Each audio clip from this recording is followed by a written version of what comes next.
Hello folks, and welcome back to the Non-Diet Yogi podcast, where we explore yoga, earth-based living and gentle nutrition through a non-diet lens. I'm your host Casey Conroy, non-diet dietitian and yoga teacher, and this is episode 3, Ayurveda and the C word. Yes, I'm talking about cleansing, and in this interview, Narayana Commerford and I talk all about it. In episode 2, we spoke about cleansing from a Western fad perspective in the form of juice cleansing, which is a non-specific, low-calorie liquid diet meant to procure a plethora of benefits. In diet culture as we know it, a cleanse is almost always associated with some form of semi-starvation, whether that calorie deficit is as overt as the Master Cleanse, for example, made famous by Beyonce, which is, by the way, just lemon juice, maple syrup, and cayenne pepper mixed into water, plus a laxative tea for 10 to 40 days. Yikes! To the more covert wellness diets like the juice cleanses we spoke about in episode 2. Both types of cleanse claim to rid your body of chemicals and toxins and, of course, bring about weight loss. But in Ayurveda, the C word takes on a somewhat different, multifaceted meaning. This can be problematic or refreshing, depending on your perspective. Ayurveda is an Indian system of medicine that's around 3,500 years old and predates Hinduism. Ayurveda is known as a sister science of yoga. As a result, discussion of basic Ayurvedic concepts is often included in yoga teacher trainings. This includes Ayurvedic dietary discourse that is far removed from any biomedical model based on nutritional science. I've personally taught Ayurveda modules on yoga teacher trainings and I really enjoy it. Although I've had to adapt many of the concepts to make them relevant and applicable in our modern world. I believe that the power of Ayurveda comes from its capacity to reconnect us with our own body wisdom and intuition. Although, predictably, some of the more famous aspects of Ayurveda, such as dosha, have been bastardized by diet culture to become the eat right for your dosha diet.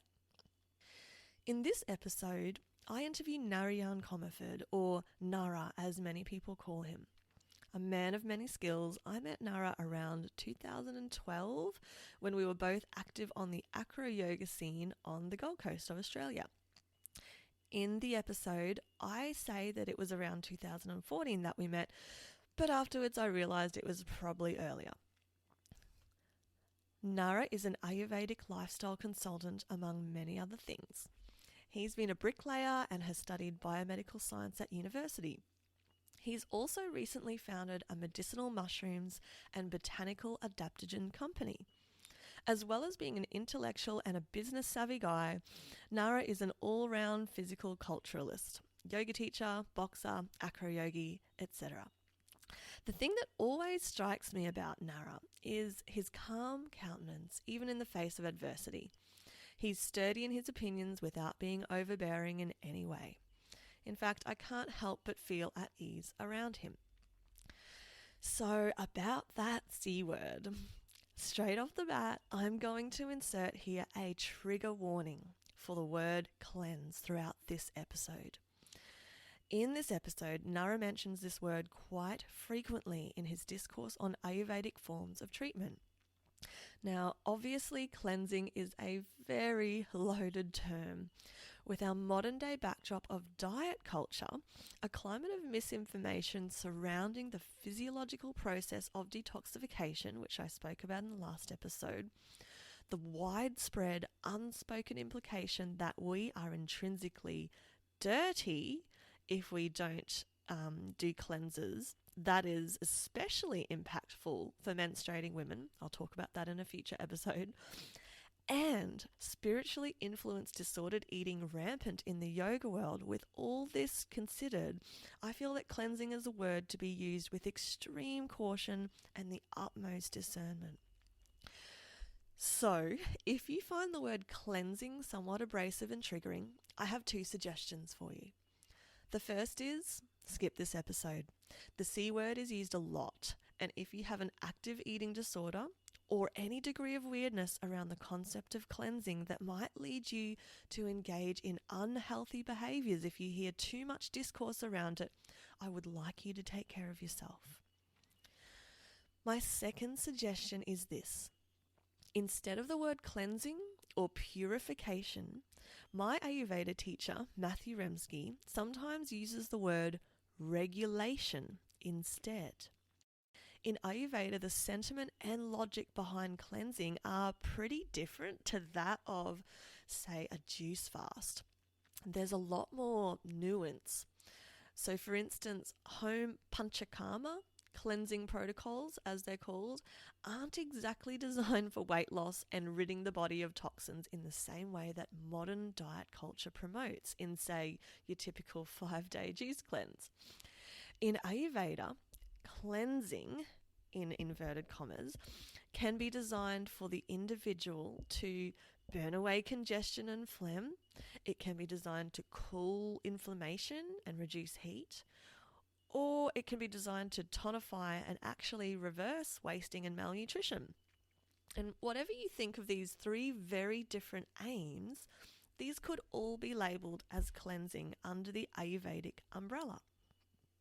In biomedical language, we may attempt to more accurately classify these 3 different goals as, for example, anti-catarrhal instead of burning away congestion, anti-inflammatory for reducing heat, or nutritional rehabilitation or even refeeding for reversing wasting or Vata tendency.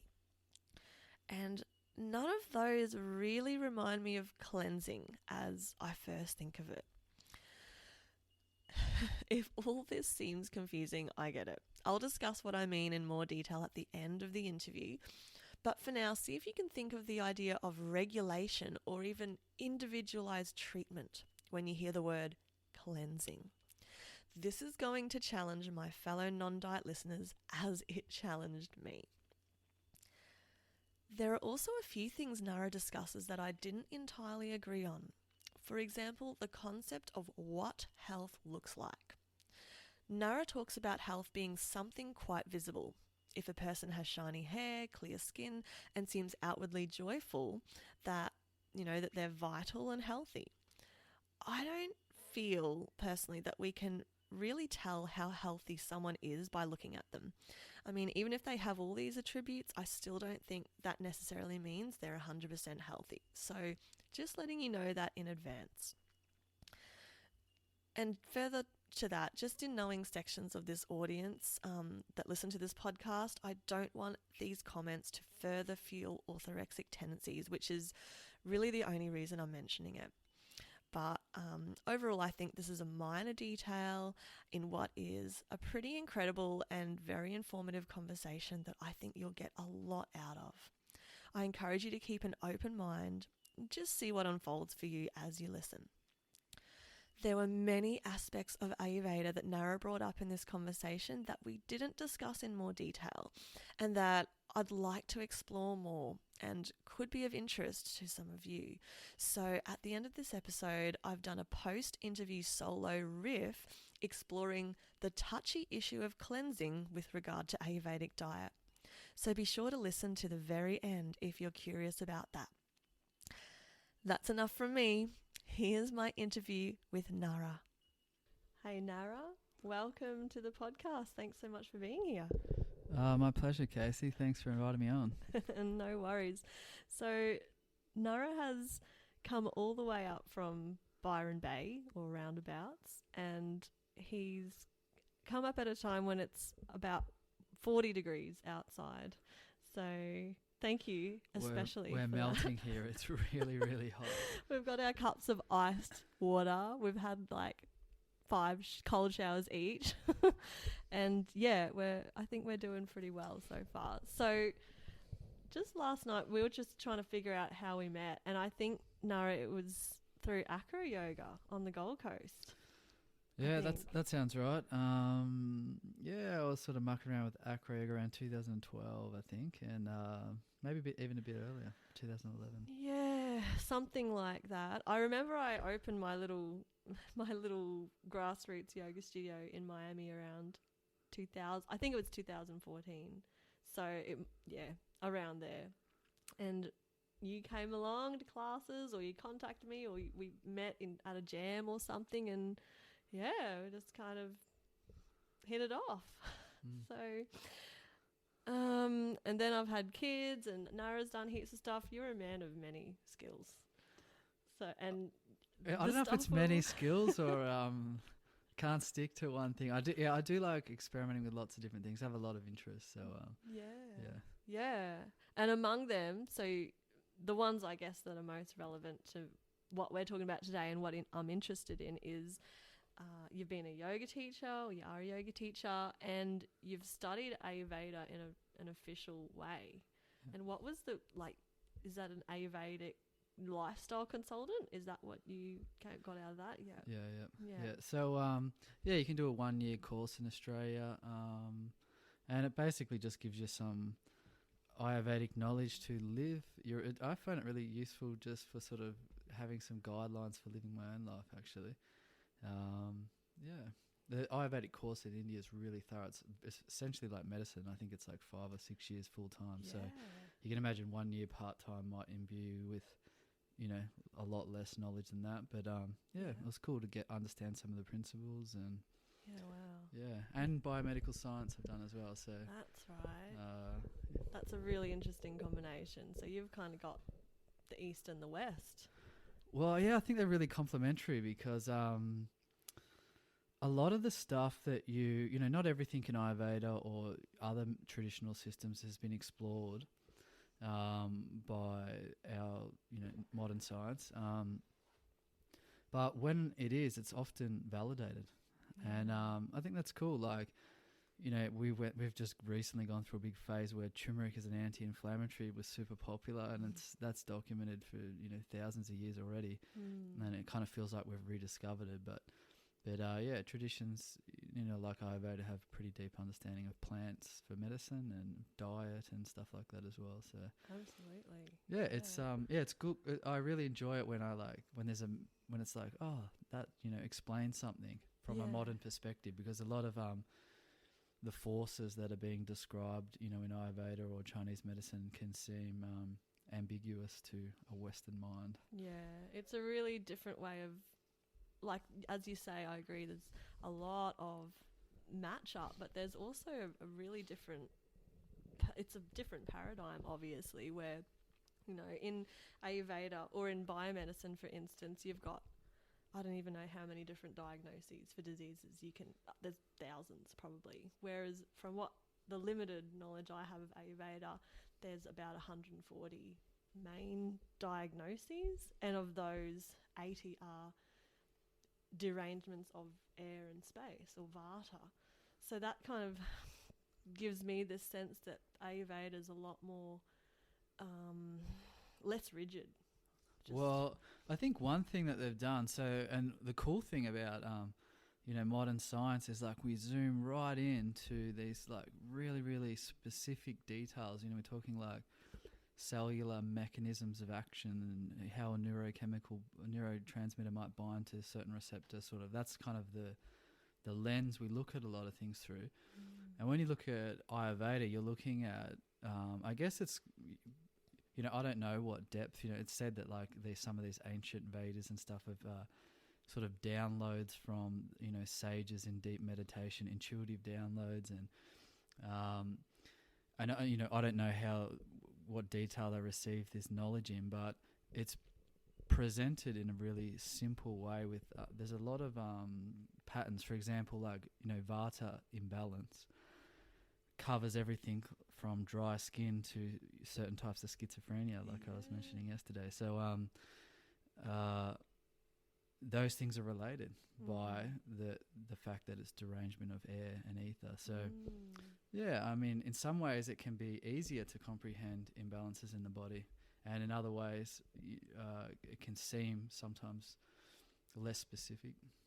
or less scientific from the modern biomedical sense. Yeah. I don't know if I'll agree with that, but because they have their own type of science, but I think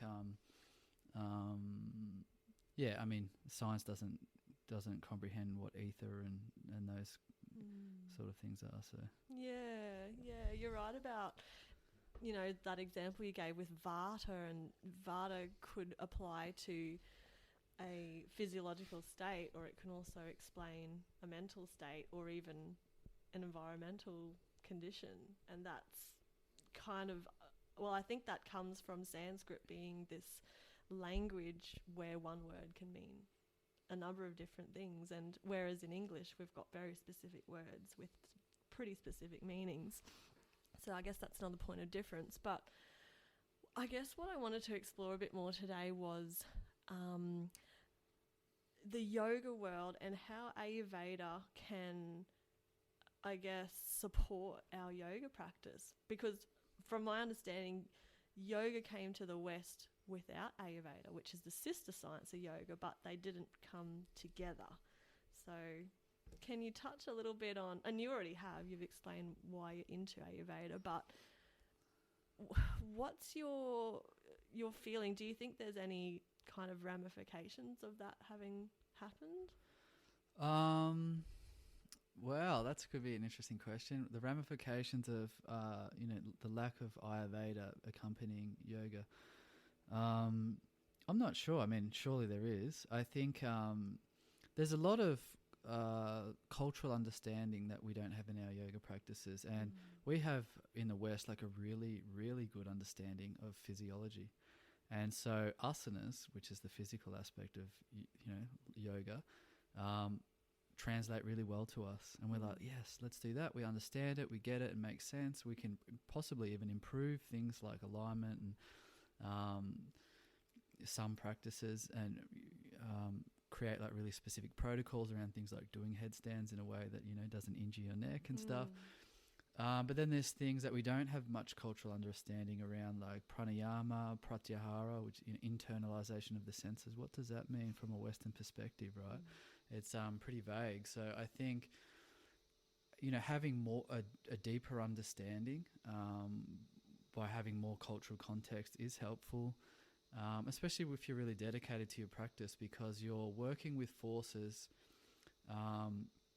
that are described in certain terminology. And for example, you can like disturb the wind in your body through different pranayamas, and there isn't any support in the Western lexicon or health understanding to help you. But in something like Ayurveda, the science of Ayurveda, there may be a remedy that you could comprehend if you knew it. So I think like they obviously are complementary, and Ayurveda means life knowledge, so knowledge of life. So it pairs really well with yoga, definitely.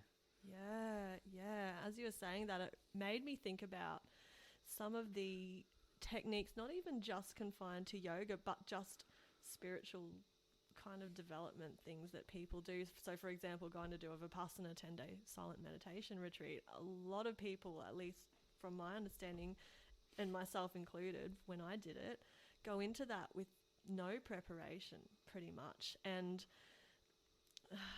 it's maybe possible to say that depending on someone's constitution, which is a concept in Ayurveda, that particular kind of practice might not be best suited to someone. But without those Eastern kind of grounding principles of just basic ways to look after your everyday health, mental health included, maybe it gets harder for us here in the West to really be discerning about which practices would suit us best. I don't know, just a thought. Yeah, no, I think that's a good point. I mean, yoga and even Tantra, which includes all of yoga practices and other practices as well, there is a huge, really deep background in understanding the effects of different spiritual practices, different pranayamas, different meditations. And Ayurveda doesn't necessarily encroach on that too much, but it can support imbalances that might be caused if, practices are done improperly. And I think there is, I'm not sure how familiar your audience is with all the terminology. So there's so many Sanskrit words in yoga and Ayurveda, but one of the terms that's used a lot in Ayurveda is the Gunas. So the Gunas are really kind of states, and there's Sattva, Rajas and Tamas, and everything kind of has this quality to it, and especially our mind. So actually in Ayurveda, they usually refer to your mind not as like a Pitta mind, Vata mind, Kapha mind, but is your mind Rajasic, Sattvic or Tamasic? And so knowing what things can influence those qualities in our mind is really important. And just to break it down really quickly, it'll take less than a minute. The Sattvic qualities are qualities that are good for our spiritual practice, and Sattvic is a balanced quality, and it's full of intelligence, life force, and it's kind of it leads to awakening and increasing our consciousness, reducing ignorance, making a better ability to discriminate between what will help us and what won't in moment to moment. It's not like we have to have the knowledge, it's intuitive. Rajasic is a quality of being stimulated and active, and the quintessential Rajasic person is like a very sort of overactive business person who's, often more self-centered as well than Sattvic people. So, and Tamasic is a really ignorant quality. It's heavy, dull. It's also really grounding. So, knowing so one of the foundation principles of Ayurveda is like increases like. And if you take something with a quality, you will take on that quality. So if you're always eating Sattvic foods, then you will become more Sattvic. If you're always eating hot foods, you will have more heat in you. That's kind of how it works. So, I mean, it's kind of simple. And so if you know some of these basic principles and what qualities different things have, you can use it to refine your lifestyle a bit. Yeah, that's a really good point, especially when you're talking about using particular qualities to balance your life out. And I guess to do that, you'd need some degree of self-awareness to know what aspects need to be balanced out. So you mentioned with tamas that even though it's this, I was taught when I did my yoga teacher training, it's the mode of ignorance. But you also mentioned it can also be very grounding. So perhaps for some people, I don't know, some tamasic practices or foods or, other things they could incorporate into their life may be balancing. But yeah, it's not so black and white, is it, with Ayurveda? Yeah, so Sattvic is a balanced state, and sometimes, for example, Rajas and Tamas together can balance each other, activity and inactivity can form, it can help create balance. So yeah, it's not necessarily all black and white, like you always want to avoid tamasic things. Everything can be medicine in some way, shape or form if you need that. So basically if you need less, then yeah. I really love that. Everything can be medicine in some way, just depending on the person and depending on the dose and the context. And medicine can be harmful. So one of the unique things with Ayurveda is that everybody's considered on an individual basis, genuinely, whereas most other healing traditions and definitely modern sort of health and wellness kind of people are more considered more generic. So, for example, arthritis in one person in Ayurveda can be caused from different thing than arthritis in another person, and there can be multiple causes and multiple treatments for the exact same condition in different people. So, I don't want to go in zoom into too much detail, because I feel understanding the bigger principles will actually help people start to find a pathway into more nuanced detail later on. For sure, yeah. And that's reminded me, I actually do want to go into a little bit more detail. No, just in terms of, so we've talked generally about Ayurveda, but, I'm a nutritionist and I'm interested in Ayurveda, Chinese medicine, and finding ways that these things can help people specifically in terms of their nutrition. And one of the things I really love about Ayurveda when it comes to nutrition is that Ayurveda looks at, as you mentioned, kind of it has this holistic approach, whereas the nutritional sciences that I studied, that I was taught, it's very reductionist. It's all about what micronutrients and macronutrients are in this food, and it's all about kind of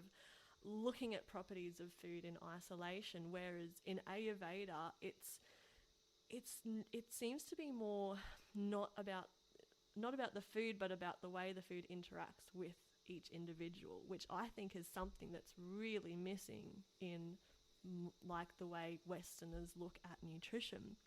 Can you speak to that a little bit? I will speak to it. I'll zoom out briefly, and maybe we can revisit it later. But I'll start with that. So we've heard a lot of people who've done yoga have heard of Vata, Pitta, Kapha, and they're actually composed of qualities. So Vata is mobile, it's dry, it's light, it's expansive, it's cold, and so you could be Vata and be imbalanced in the sense that you're very dry. And certain foods are dry and will aggravate dryness if consumed in excess. So for example, if I've got really dry skin and just to clarify also, dry in Ayurveda, the opposite of dry is not liquid, it's oil. So if I have a lot of dry quality and I do like a juice fast or have lots and lots of juices, which actually has a dry quality to it, there's no oils in juices, I am going to aggravate that dryness. So in the sense that the juices are super nutritious, and in some ways that maybe there's other qualities that they will be. So for me, as a Vata person, to find balance, I need to do things that are the opposite of the qualities I have in excess. So Vata is, in a sense, if I called myself Vata, I mean, I'm not, but a Vata is my body type, constitution, tells me what I have a lot of. And in order to find balance, I need to do things that pacify the excesses I have. So if I'm too mobile, so mobile is another way of also saying irregular. I'm constantly moving, changeable. So this is another Vata quality, which can lead to, for example, variable digestion. Sometimes I'm hungry in the morning, sometimes I'm not.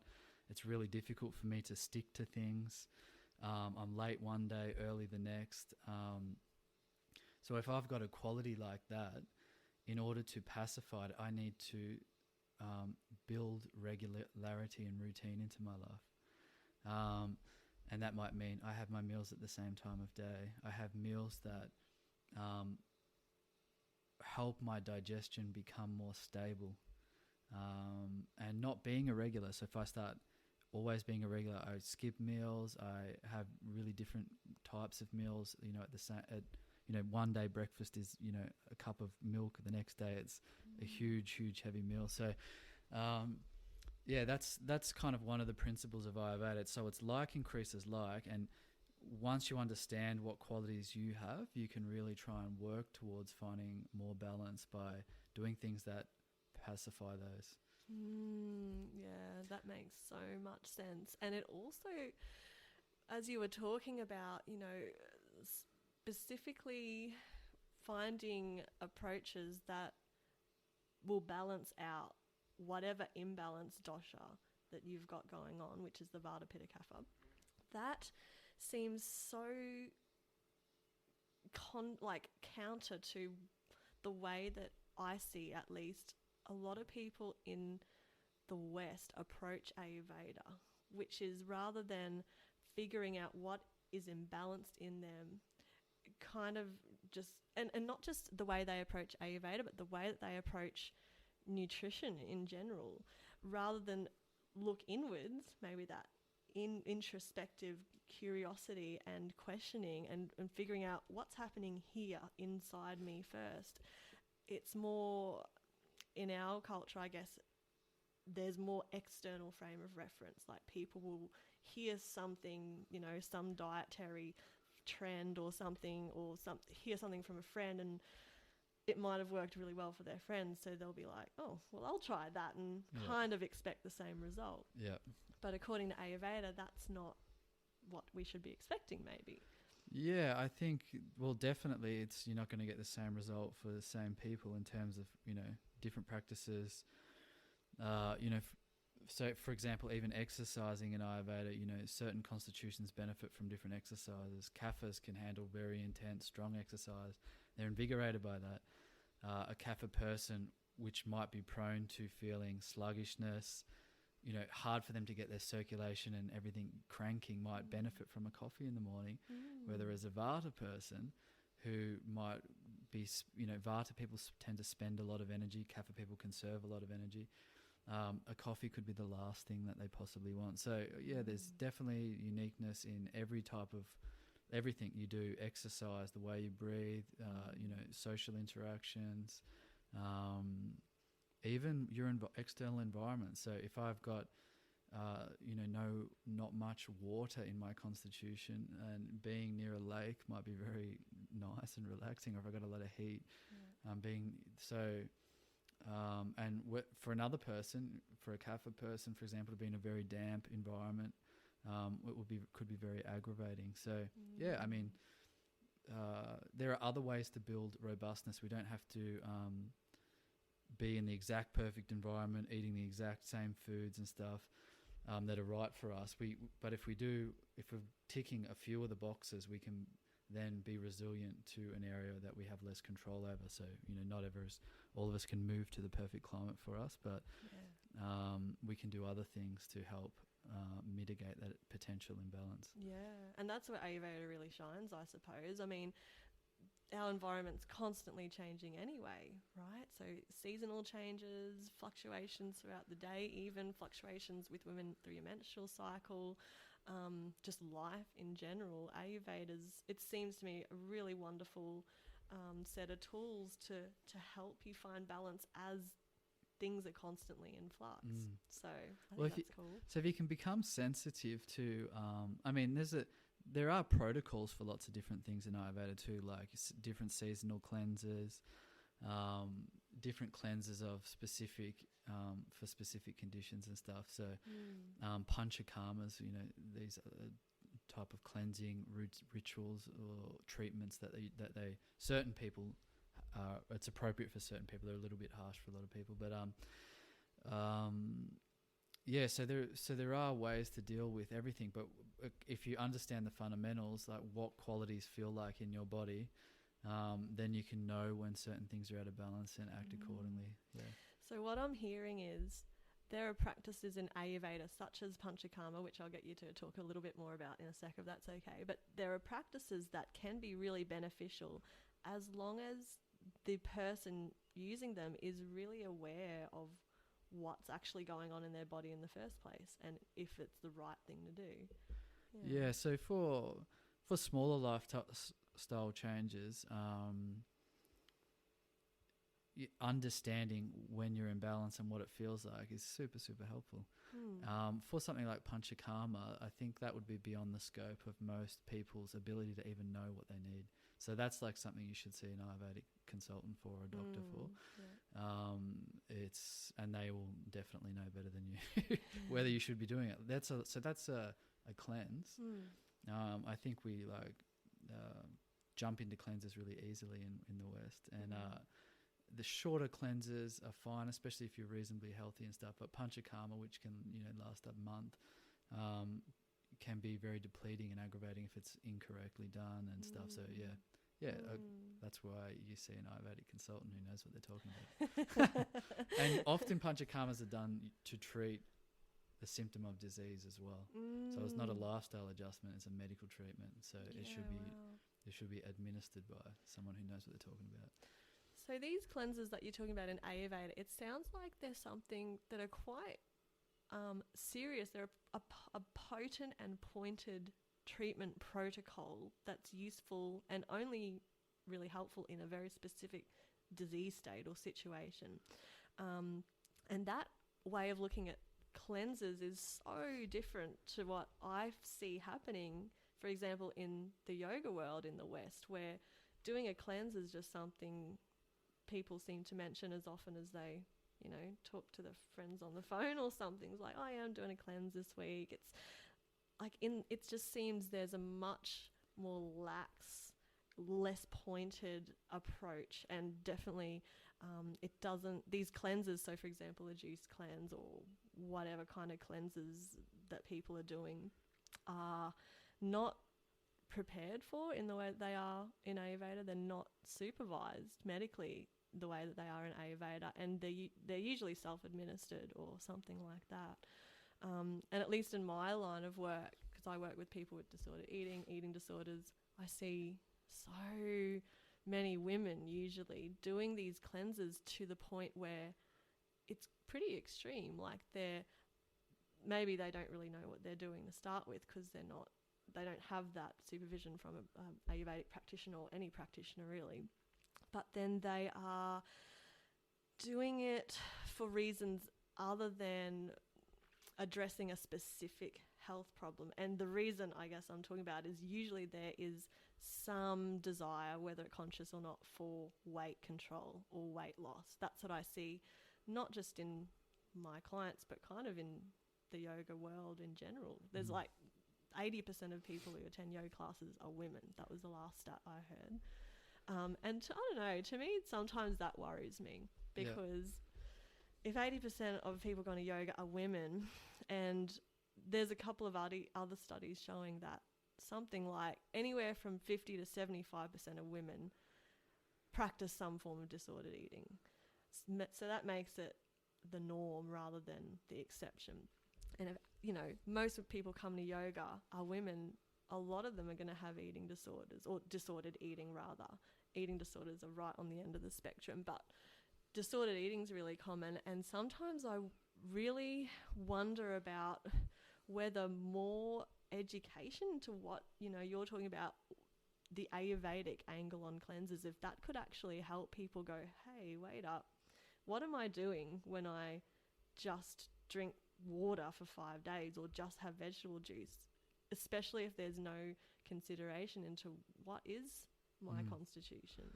Well, that's cool. I think that's a pretty good topic to talk about. So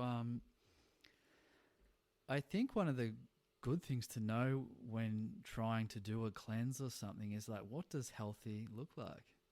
And so if you have radiant skin, sparkly eyes, lots of joyful, abundant energy, you're in, you know, a lot of the time in a really good mood, and you can let go of negative emotions, you know, within a reasonable time frame and process, and that seems like a really good state of well-being. I sometimes see people that might not have like the physically ideal body, and I mean that not from a genuine sense. I mean from like, you know, what does a model supposed to look like, or what body shape is in fashion at the moment. Now it's not quite as skinny as it used to be. You got to have like a big booty and do squats all the time. Seems like that's more what we're looking for right now. But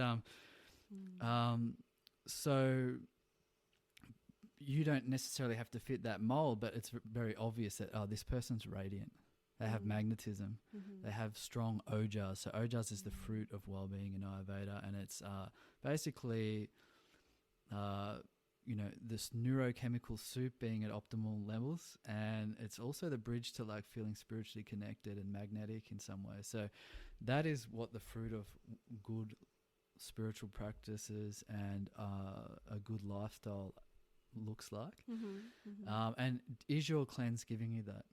So cleanses which are depleting can make your skin lose its luster. You can develop a lot of dryness. You can be even nervousness and anxiety. So what most cleanses are Vata aggravating, potentially Vata aggravating. And so but there also can be beneficial. So from a spiritual perspective, a lot of people who are doing cleanses, so hang on, I'll just, before I go down that track, the weight loss thing, you know, doing one of these cleanses is effective at short-term weight loss, but not effective at long-term weight loss. There, calorie restriction for a short term, you will lose weight, you'll probably lose some fluids, and you may, you know, if you need to like drop 5 kilos in a week, like it's possible that you may be able to do that if you eat nothing.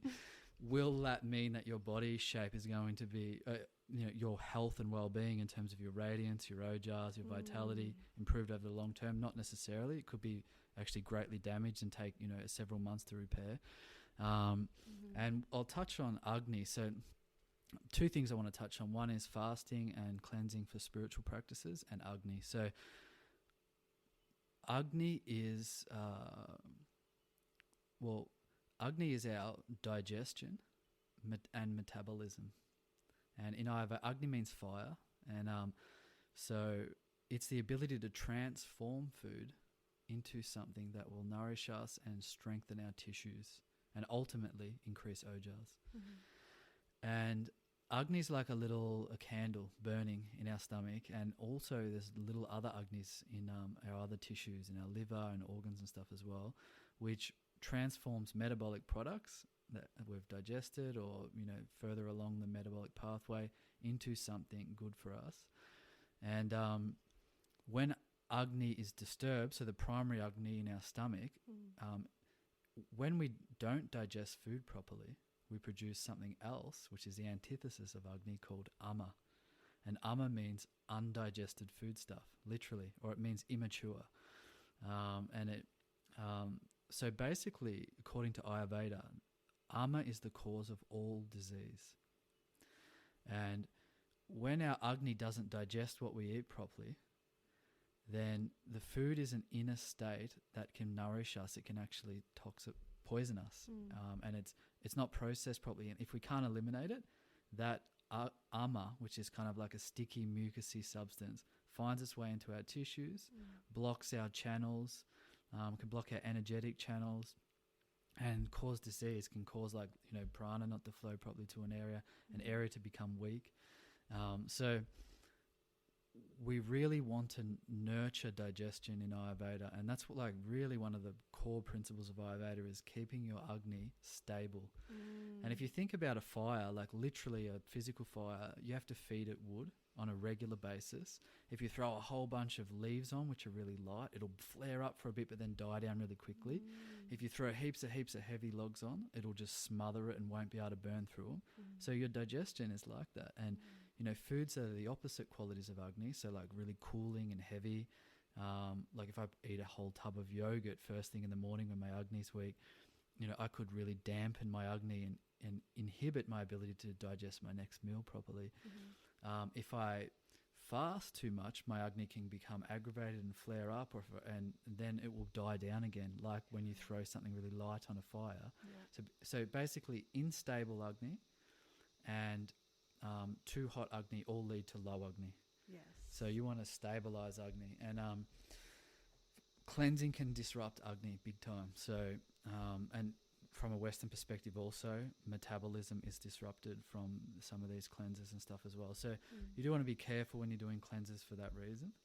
And it's one of the reasons why really extreme cleanses aren't done too often in Ayurveda. Interesting.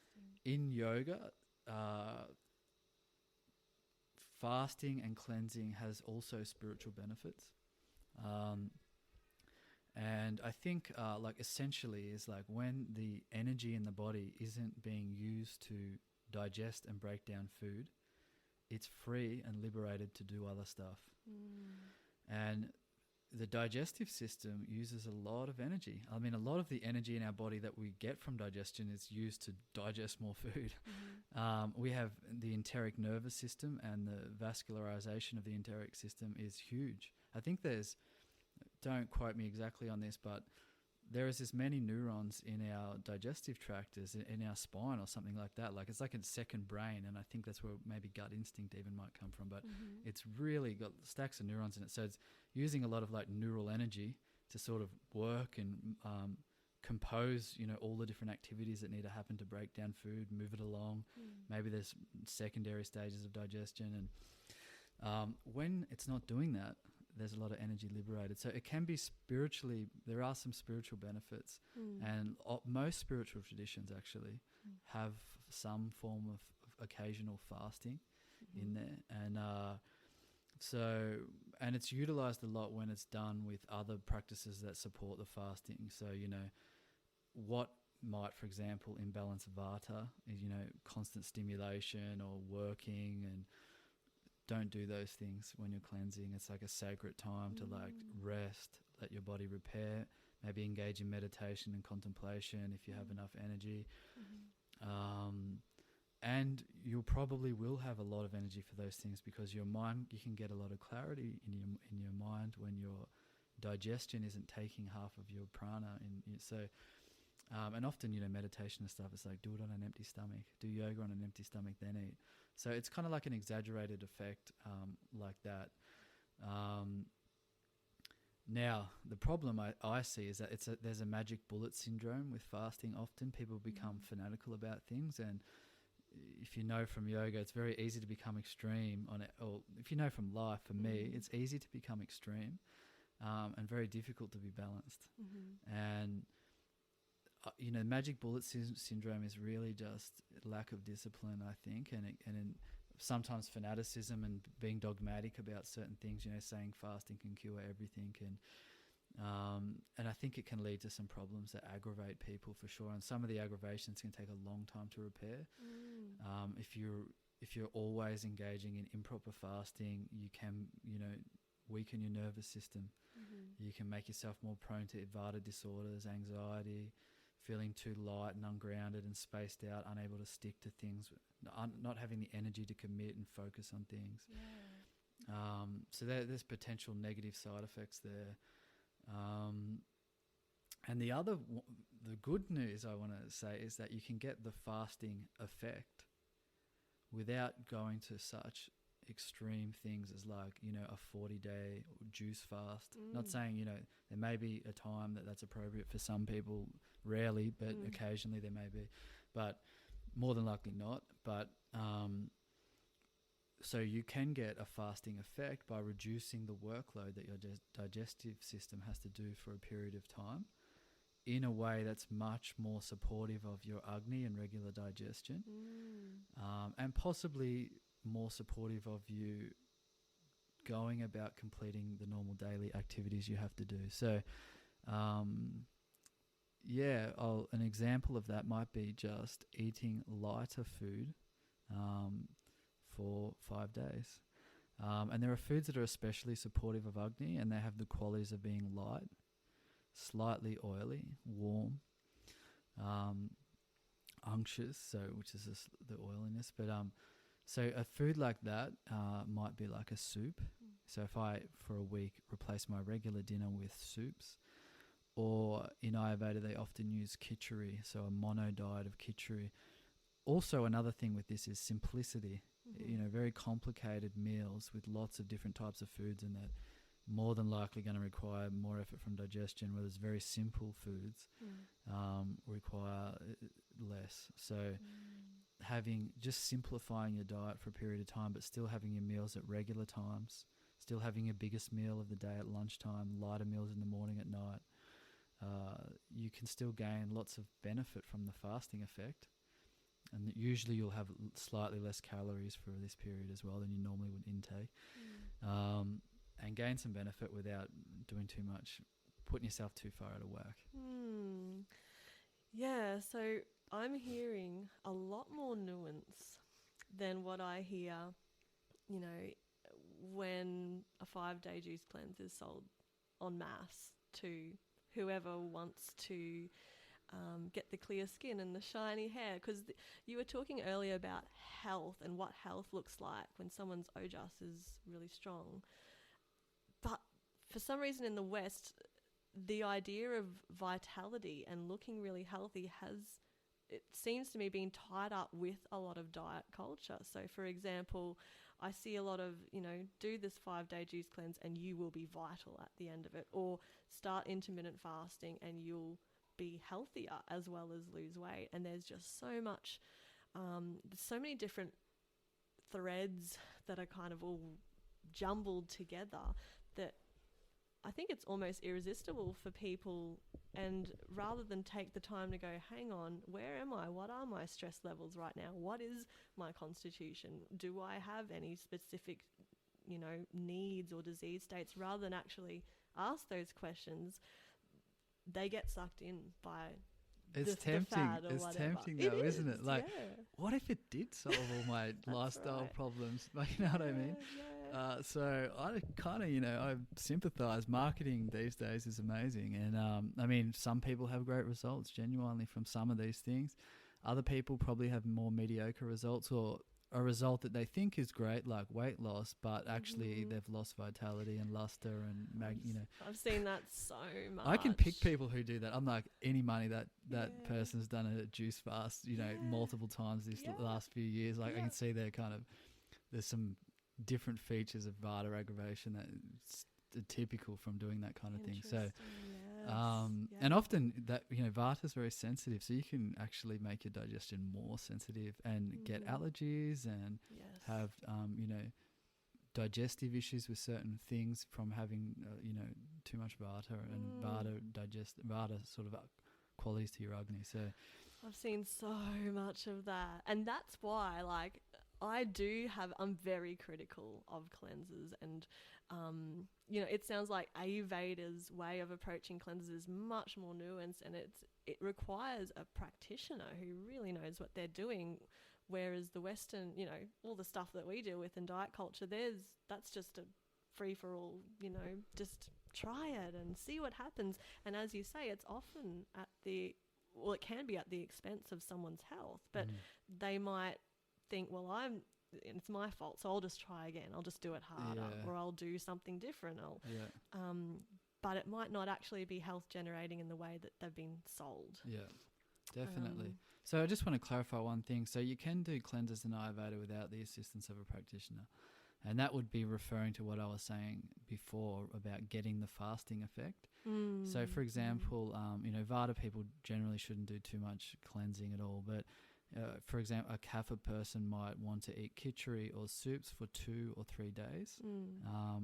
And that's, you're not going to do too much harm in that time if it was not appropriate for you. But if you're educated and think it is, then that's a pretty safe type of thing to do. So that's still having 3 meals, possibly with teas and stuff between each meal to help keep digestion strong, like ginger tea or something. And khichdi there's calories in that. There's protein. There's in that. rice. There's fiber. There's that's protein. Actually a meal, right? It's a complete and protein. That's still called a cleanse. You're getting 3 meals a day, but you can still do this. So it's cleansing because it's very easy to digest. Yeah. So when we're talking about cleansing, we're talking about reducing the energy it takes to digest stuff, so it can be liberated to do other stuff in the body.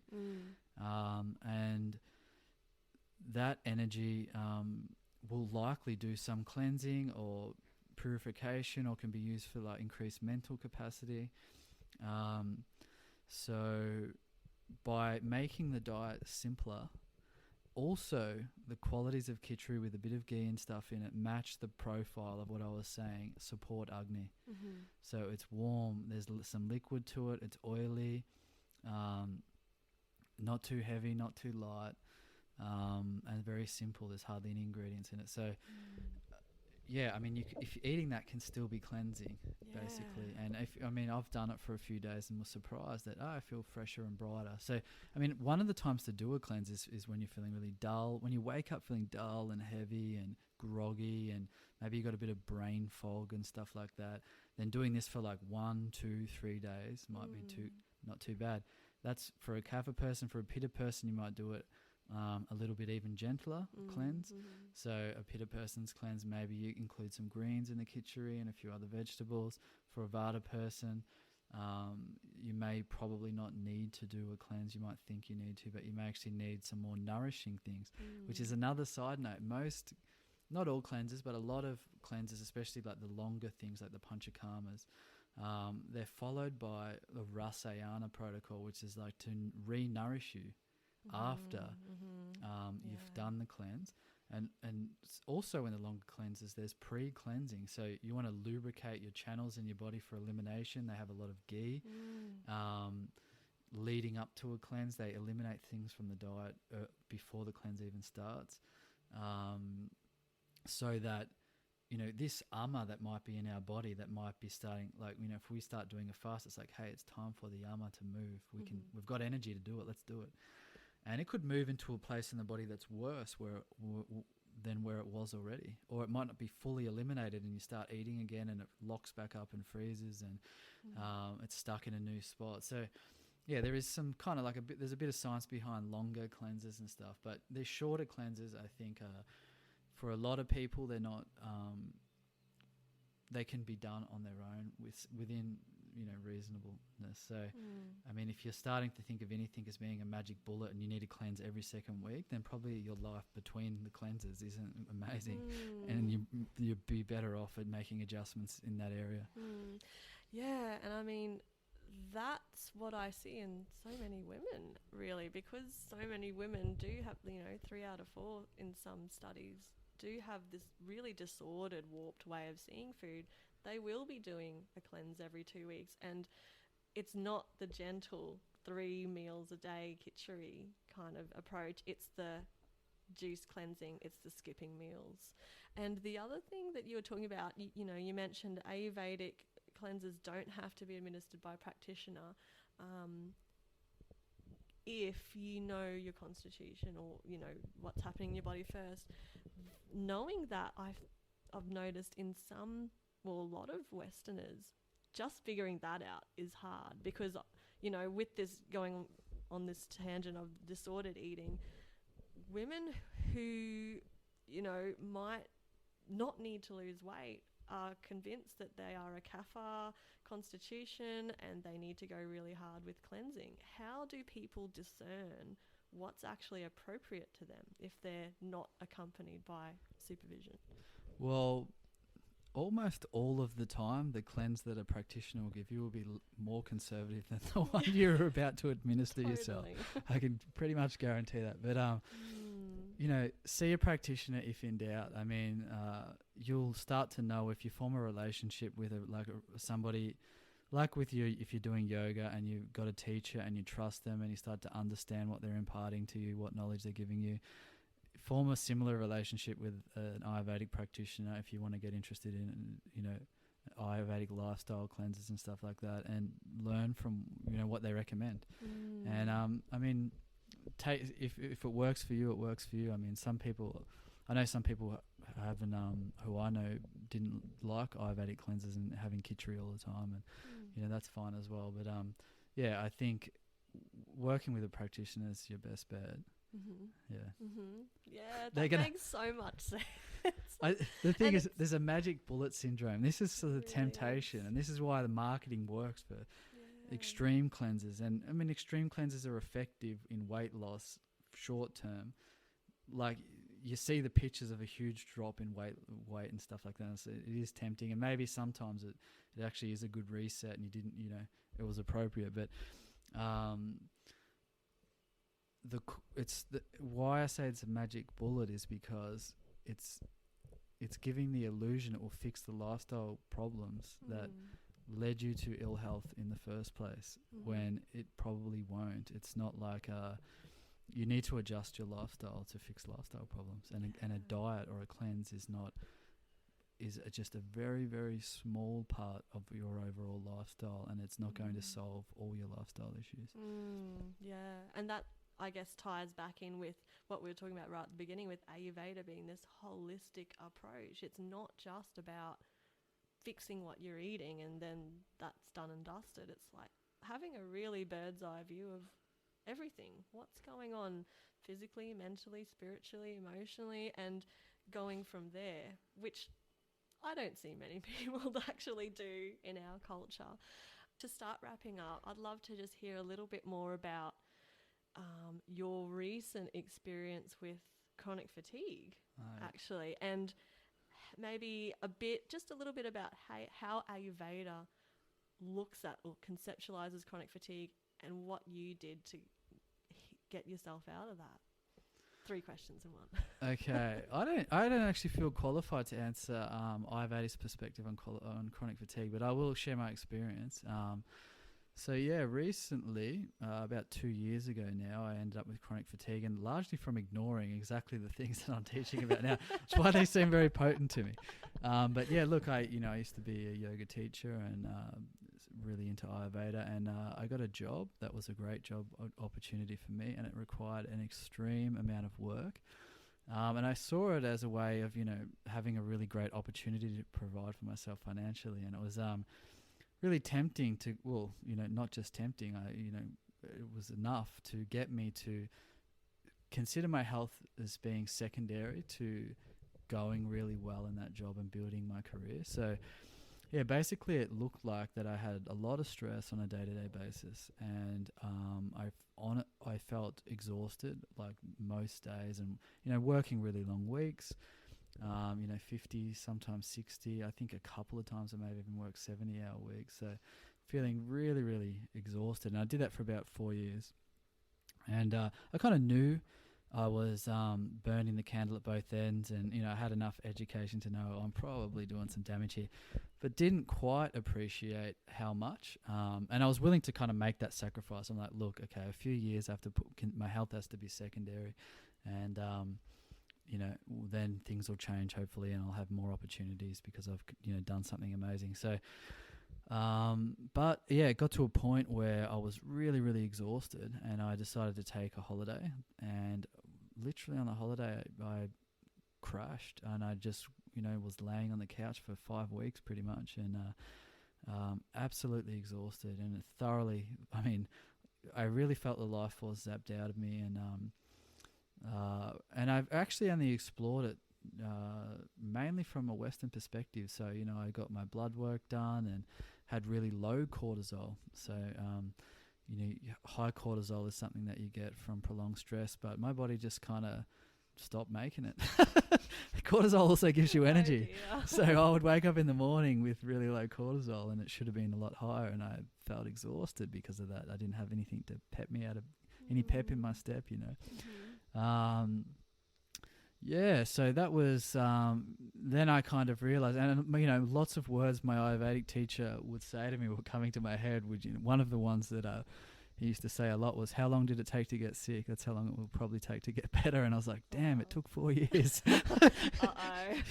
This is probably going to be worse than I thought. So, and it's nearly 2 years, not quite. It's about 20 months now since I took it's probably 6 to 10 months off work, working just very sporadically, as an absolute minimum I could.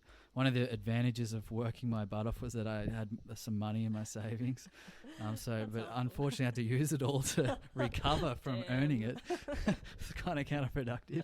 I could have just literally sat on the beach that time and returned to the same point. But don't think about it that way. But yeah, look, I actually, it's not too common, I feel, for people to be pushing their adrenals a lot with excess, and there are symptoms that come with that as well. And actually, that you're into, educating people properly around weight and stuff like that. So one of the things that happened to me in this 4-year period of working a lot was that I put on about, it was actually like kilos. And I'm not that big, so I'm like, right now I'm about kilos. I was about, and I got up to kilos. And so me, one of the first things I'm like, I need to lose weight and I'll be healthy, you know what I mean? Mm-hmm. And so I'm like, okay, what am I going to eat that's going to help me get back to healthy? And even I fell for all the traps that I'm trying to educate people on. So it quickly became apparent that any type of calorie deficit was stressful on my body, and my cause of my problems was stress. So that was definitely not helping. Mm-hmm. And what I realized I needed to do was eliminate stress and cultivate energy. So, from a Western perspective, just not engaging in the activity that caused stress, so I stopped working as much. And there was still a balance here as well because, for example, exercise, which is an acute stressor, can actually build resilience to stress if it's done within reason. So I found if I didn't exercise at all, with chronic fatigue and really low cortisol, you can get joint pain and aches and stuff like that because cortisol regulates our immune system. And if we have low cortisol, our immune system can become hyperactive. And so we can have our immune system kind of attacking our own joints and fibromyalgia and stuff like that. So exercise gave me a little bit of cortisol hit, which actually removed some joint pain. So I had to, I started off literally with and by the way, I used to be an amateur boxer and be super, super fit. So I was doing 10 to 20 minutes walking like a grandpa, and I was like, that's enough for me. And I did that for 4 or 5 months, and then slowly I started being able to increase my exercise capacity without being further depleting me. Now I can exercise, do some moderate exercise. I lift weights a few times a week at the moment.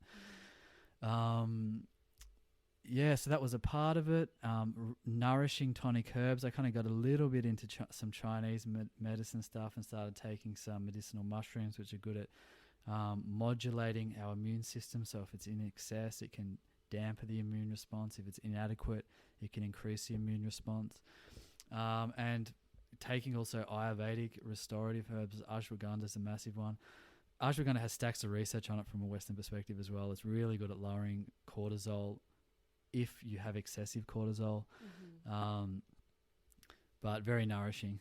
So very nourishing herbs. So I was taking some ashwagandha. Not always appropriate for everybody. It has heavy and hot qualities. So if you're heavy and hot, you may not want to be taking ashwagandha. But and that's kind of where I am now. Now I definitely have a lot more. I think I got 2 things. One is patience. It was really a great experience to kind of learn how to work that hard, and also know that I can do it short term sometimes. I've got that in me. Obviously it's not good to put yourself under chronic stress, so long-term stress. But from a weight perspective, one of the cool interesting things was like, for me to lose weight, I can eat pretty much whatever I want. All I got to do is not be stressed. Interesting. And that's the core. So that's kind of been kind of cool. And I've also had to be patient. I mean, these things don't happen overnight. Like I mentioned before, my previous Ayurvedic teacher was big on, giving you the correct expectations on how long it takes to heal something. So if you put yourself in a compromised position for a long period of time, it can take a long period of time of correcting that before you're restored. Yeah, and that is also so counter to our, mindset here in the West of, again, the magic bullet. I want immediate results now. I want to feel better right away, which is, I guess, why people do fall for I don't have time for this. Don't have time to heal. Yeah. Well, I mean, that's what I thought. I would, it's like, 3 months in. I mean, I had enough of another type of commentary. I mean, there's various commentaries I've had about certain things, but to counter this, but I was like, 3 months, how long does chronic fatigue last? And the doctor was like, about 2 years. I was like, oh, wow. Okay. Damn. Gosh. And that's so interesting that you were talking about how to get better, you actually just had to nourish your body and give it the building blocks that it needed to restore. You kind of just let the weight loss focus go into a corner somewhere and just focus on getting healthy. Weight loss has not been helpful at all to me getting better. Yeah. So, if I lose, I have lost already like kilograms, but trying to force that process every single time led to me taxing my adrenals. I mean, the fasting effect, one of the reasons why it requires some robustness in health and practitioners, consider it potentially depleting is it stimulates the fight or flight response potentially. And, when your blood sugar's low, some of your sort of fight or flight hormones go up. So for me to try and dance on that razor's edge, I just kept falling onto the wrong side of it and be like, damn, like now I'm really dancing on a razor. Now I'm tired for another 2 days. So wow.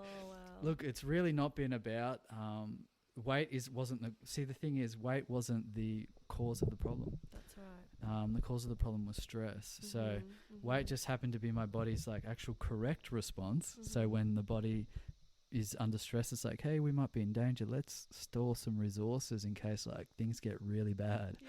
So my body's like so smart. My body was honoring my stress response really well by helping me get some weight just in case like, this stress was prolonged. But look, so yeah, it's very tempting. There's so much external pressure to, look a certain way. For me, being healthy is not about how much I weigh right now. It's got a lot to do with how vital I feel, and I mean, it's come down to even how I'm breathing. So I'm spending a lot of time like deliberately taking really deep conscious breaths, not spending too much of my energy, keeping some. I would usually, when I was working, I would end in exhaustion day after day. So now I'm trying to end with a little bit like of change in the bank every day, and it's kind of, I can feel it building up, you know. So wow, I could talk to you for a really long time about it went long. I probably could. Stuff. I'm sure. I think we're already past an hour, so I'm going to start to wrap things up. But yeah, that's so fascinating, and I guess all I'll say about that is I see that all the time because we live in diet culture.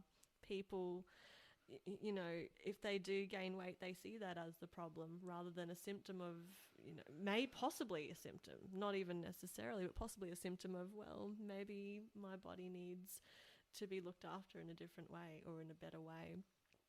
And often what happens is they just go on another diet because it's packaged in such a way that health is sold parallel alongside with weight loss, and it's a combination that's just so irresistible in this day and age. So I love how you turned away from that and figured out, hey, actually this is just like banging my head against a concrete wall. Let's just go for health. And yeah, I would love to talk more about that, but I'm going to wrap things up and maybe get you on another time. So Nara, where can people find you? What are all the things? Look, I'm not. Look, I have a business that people can probably get in touch with, which is called Evolution Botanicals. We're on Instagram. It's just been a bit of an exploration around some different herbal products that have assisted me recently, and it kind of rekindled my interest in Ayurveda and stuff like that. Yeah, that's probably it. Apart from that, I like not being found too much. You don't have to say anything if you don't want. No, that's fine. Yeah, so Evolution Botanicals, if you're interested, I might be launching a podcast on there soon, and there's a website and stuff as well. So yeah, if you listen to this and you're into that kind of thing, feel free to pop on over and check it out. Cool. Thank you so much, Nara, for being my first interviewee. It's been really good having you. So that was Nara Commerford. Isn't he just so easy to listen to and such a calm kind of guy? I hope you learnt something new and fascinating about Ayurveda, as I did. As I mentioned before the interview, I'm now going to add a few of my own thoughts on the concept of cleansing in Ayurveda.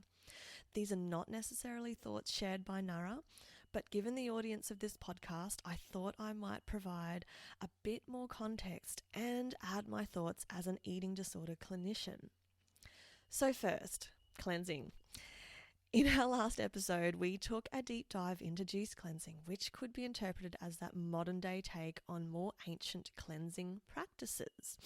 I've heard folks use Ayurveda to justify restrictive eating practices such as juice cleanses and other kinds of fasts.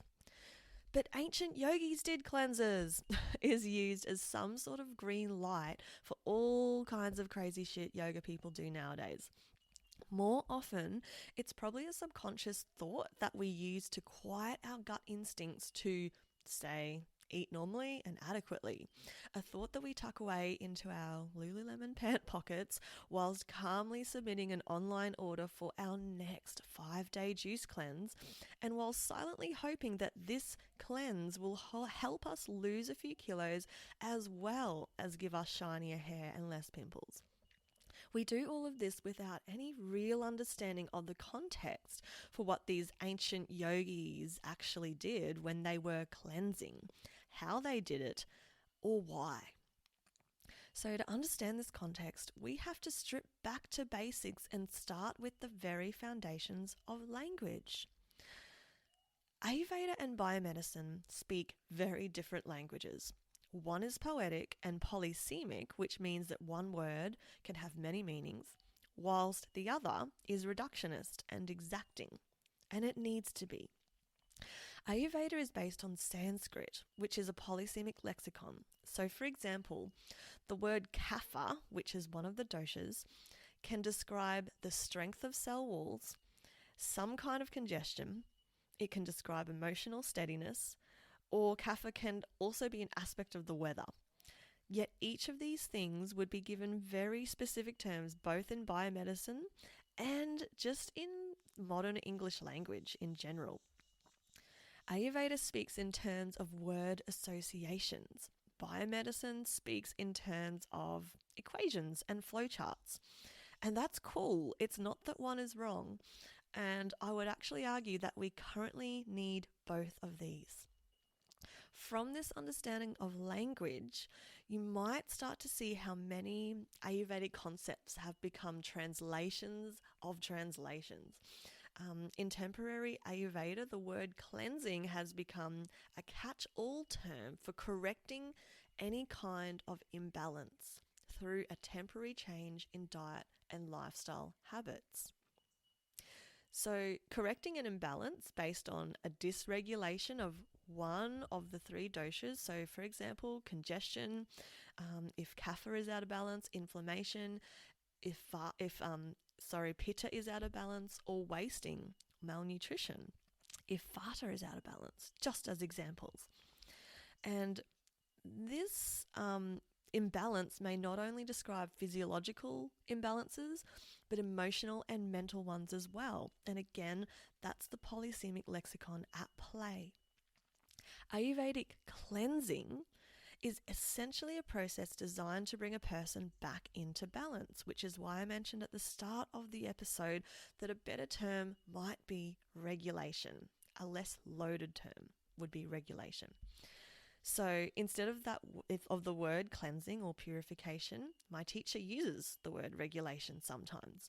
And the reason for this is when we look at Nadi, Shodhan, Pranayama, for example. Nadi Shodhan is a hatha yoga practice that's said to purify the nadis, which are energy channels in the subtle body, through alternate nostril breathing. The practice balances the flow of vital energy or prana through the Ida, which is the left or the moon, and Pingala, the right or sun nadis, as well as the flow of breath through the right and left nostrils. Nadi Shodhan literally translates as channel purification. But as you can see, it's not necessarily purification in our modern day kind of sense. My teacher calls it channel regulation because we're now talking about evening out the breath, bringing it into balance. We're not talking about losing weight and stripping toxins. And, considering how problematic the term cleansing is in modern yoga diet culture, I think this translation is far more pragmatic, responsible, and safe. In Ayurveda, cleansing refers to the cleansing of ama, and ama itself is a vague term. Ama is something that Nara spoke about in the interview. So from this basic understanding of Ayurveda as a polysemic language, as a system that uses a polysemic language of Sanskrit, we might be able to understand why the concepts of purification and things like ama have no direct translation in biomedicine, and why attempting to do so to make Ayurveda fit into biomedicine, to make a round peg fit into a square hole, understandably attracts accusations of pseudoscience. The general idea behind ama is this: all inputs, food, environment, relationships, experiences, all that stuff must be digested in some way, not necessarily in your stomach. And that digestion depends on the strength of agni, this psychosomatic digestive fire that Nara also spoke about. If ama is not fully digested by that fire, it leaves residues that impede normal healthy function. And those residues might be the bad taste in your mouth after a big night out drinking, or the stuff on your tongue that you scrape off in the morning if you do tongue scraping, or it might be the awful feeling in your heart after being in a job you despise for too long, or in a relationship that's damaging to you. Or ama could be the unprocessed trauma from said relationship. It could also be high cortisol from being in a stressful situation for an extended period of time. Or it could be high triglycerides by living off, say, a high-fat, no-carb carnivore diet. Or it could be low iron from being vegan whilst gestating twins. Ama can mean lots of things. It can mean emotional excesses or deficiencies as much as nutritional ones. And this is why there can't be a biomedical translation for it. Just as often as it's portrayed as a post-digestive material waste that builds up on your tongue overnight, it's also referred to as psychological baggage that builds up when you mull over your ex-boyfriend or your mum issues for years, disturbing prana or vitality. So saying that we're going to, quote, cleanse ama with this Ayurvedic protocol is never going to make sense to your biomedically trained toxicologist, GP, or modern dietitian. Trying to reinterpret this stuff from a purely biomedical lens is folly. We will just lose the essence of it, as well as rightfully attract criticism. There is trouble inherent in trying to make a poetic, vitalist approach like Ayurveda fit a biomedical model. It not only takes away from some of the poetics of a vitalist approach like Ayurveda, but as I said, it attracts accusations of pseudoscience, which kind of sucks because there are some really helpful and beautiful things that Ayurveda has to offer, I believe. So just because it attracts accusations of pseudoscience, that doesn't mean there's no sense to Ayurveda. I don't have extensive experience in administering Ayurvedic therapies, and I certainly have no experiences administering Panchakarma or cleanses. I'm in no way qualified to do this. But many of my clients and friends can attest to feeling better after partaking in Ayurvedic treatment. I have had some Ayurvedic treatments in India, mainly just oleation, body massage therapies, and hell yeah, I felt better after that. I personally love khichdi. It's warming, filling, satisfying, and easy to make. If someone forced me to do a cleanse for some reason, this is the one that I would probably choose. You know, eating a warm, filling, fiber and protein and carbohydrate and fat containing meal 3 times a day. That's, you know, I'd do that if I had to. So let's talk a little bit about the khichdi cleanse itself and Panchakarma. The differences between a juice cleanse and Panchakarma or cleansing in the traditional Ayurvedic sense are many. Generally, Panchakarma is far more conservative, it's individualized, it's often supervised, and it requires both preparation and a rasayana or re-nourishing protocol, which is done after the Panchakarma or cleanse. The Ayurvedic cleanse that Nara was talking about is less restrictive and more nutritionally balanced than your typical juice fast. You know, as I said, 3 meals of khichdi a day for a short time, say 2 or 3 days.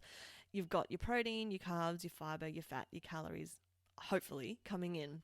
So khichdi is a complete meal and it's still considered a cleanse in Ayurveda. This is a really far cry from juice cleansing, having, 5, 6 vegetable juices a day for 5 or more days.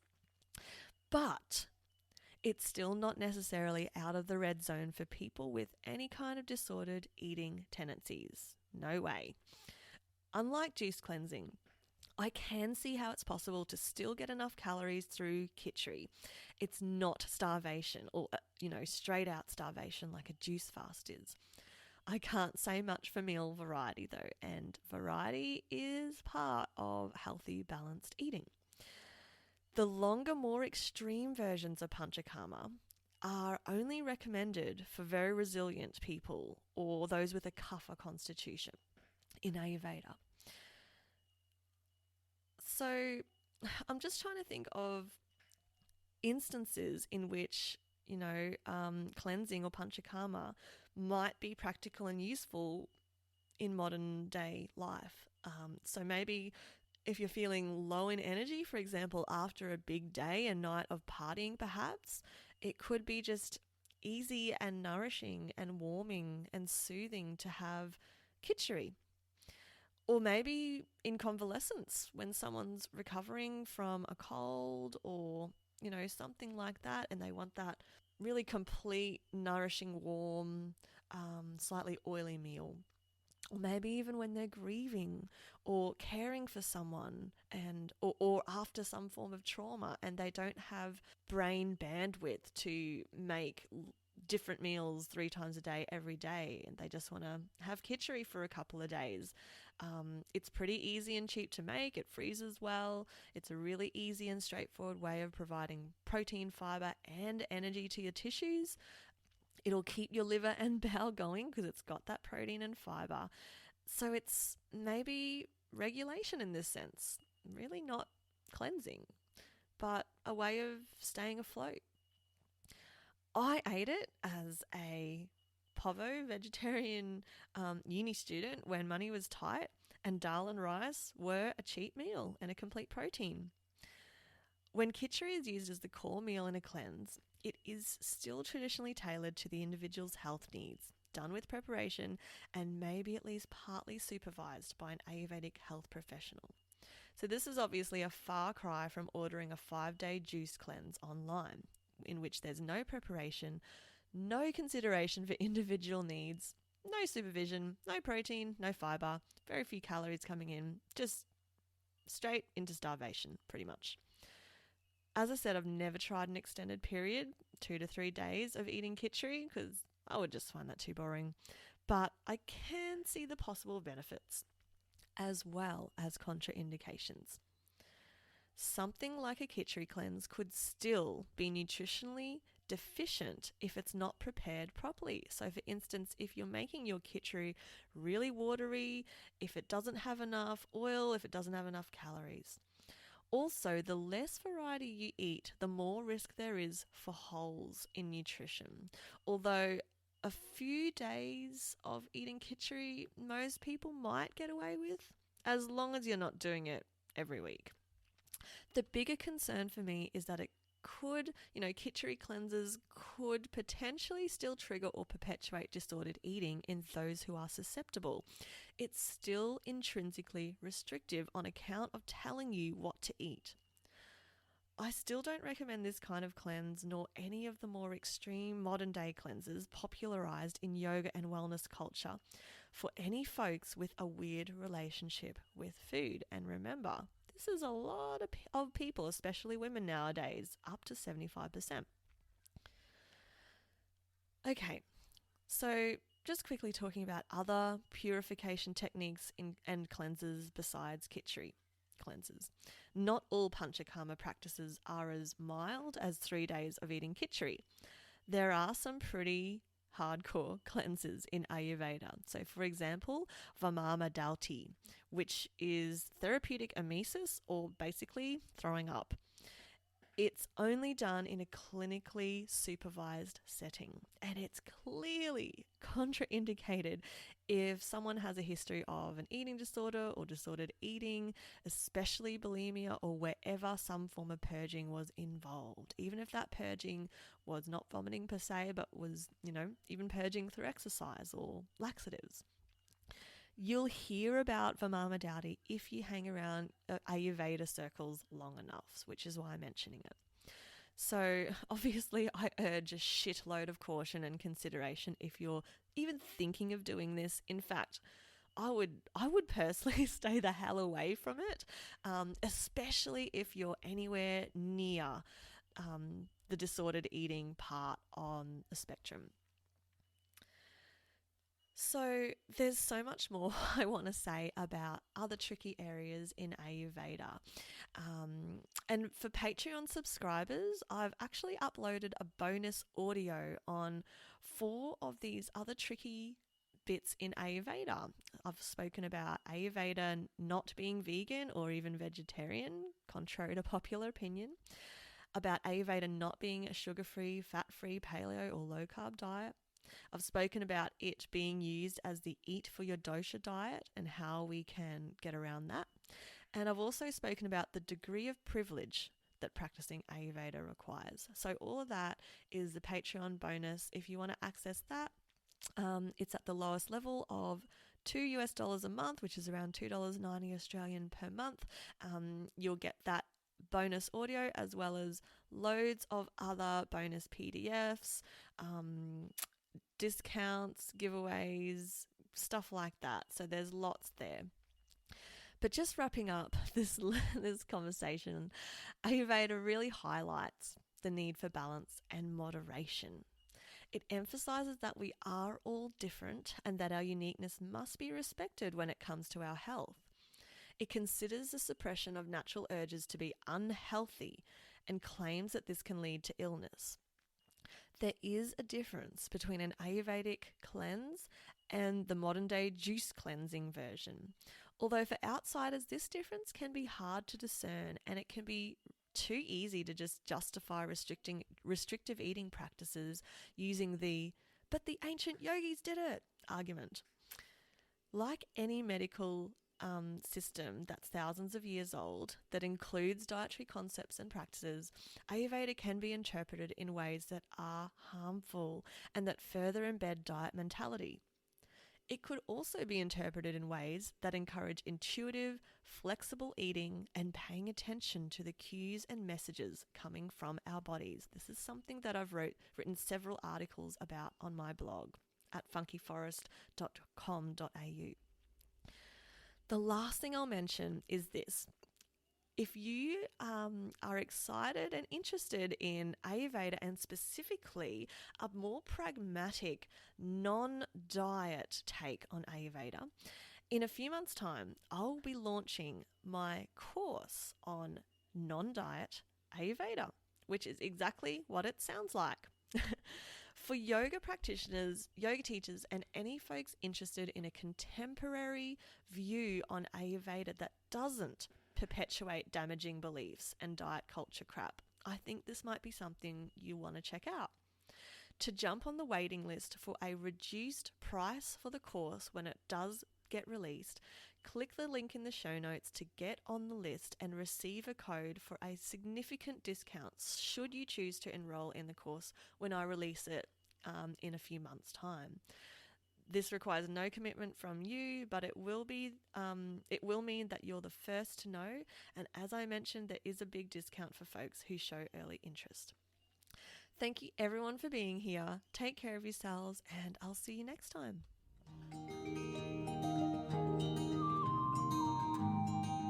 Thank you for being here and for straddling the tricky edges of yoga land and diet culture with me. I hope this podcast encourages you to compassionately and continuously question the ways that contemporary yoga is unfolding and interacting with other big forces in the world, to develop a discerning mind and open heart, and to skillfully dodge the diet BS that often comes along with studio culture. Like you, I'm eager to keep learning and sharing, and I put all relevant links in the show notes.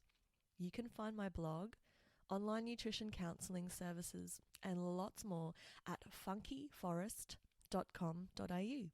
While you're there, make sure to download my free ebook, A Modern Yogi's BS-Free Guide to Wellbeing. It's a light-hearted, easy read with my top 6 tips on dodging diet culture crap in the yoga world, whilst creating sustainable and balanced health from the inside out. If you love the podcast, please consider supporting my work at patreon.com/non-dietyogi. There are some pretty rad rewards there, such as exclusive content, discount codes, giveaways, and the ability to chat with me. As more episodes roll out, I'll be adding even more fun bonuses, such as my non-diet yogi cookbook and mini courses. You can access most of the goodies at the lowest level, which is just $2 US a month, or around $2.90 Australian dollars. Like most mamas, I'm ridiculously busy parenting, working, studying, and all the rest. I've recorded a bunch of episodes, and some of these have required 5 separate takes just to get a whole episode done, as I need to wake up before my little ones to do it, and they get up very early. So I'm crossing my fingers that the Patreon will give me the financial capacity to keep doing this. Another way to support is to head over to iTunes and subscribe and review the podcast. That would be so awesome. Thank you. The in and outro song is Evening Glow by John Anderson. Thank you so much for being here. Until next time.